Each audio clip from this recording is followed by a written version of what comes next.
As the 2020 election cycle kicks into high gear, a conservative nonprofit is calling on Democrat candidates to release their list of potential Supreme Court picks. One America's John Hines has more from Washington. Carrie Severino of the conservative Judicial Crisis Network is calling on Joe Biden and other Democratic presidential candidates to make public what she says is a secret list of potential Supreme Court nominees.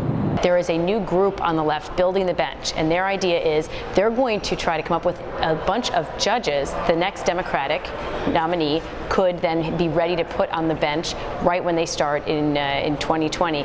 The Democrats don't want us to know who is on their list of potential nominees. And so we're calling on them to release the list. Tell us who you're looking at. Unless these judges are so extreme, they think the American people would reject them out of hand, why aren't they telling us? A secret list, says Severino, designed to allow Democratic candidates and liberal groups to pack the courts with liberal judges. Judicial Crisis Network has initiated a series of ads calling out the Democratic candidates to, quote, show their list.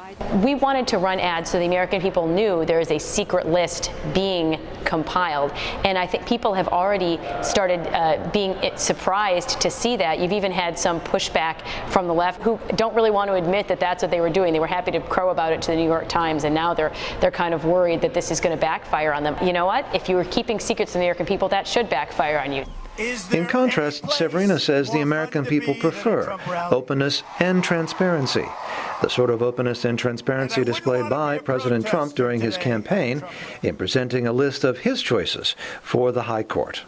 Now, President Trump famously did this in 2016. He made history by being the first president to put out a list of who he'd put in the Supreme Court, but his was very different.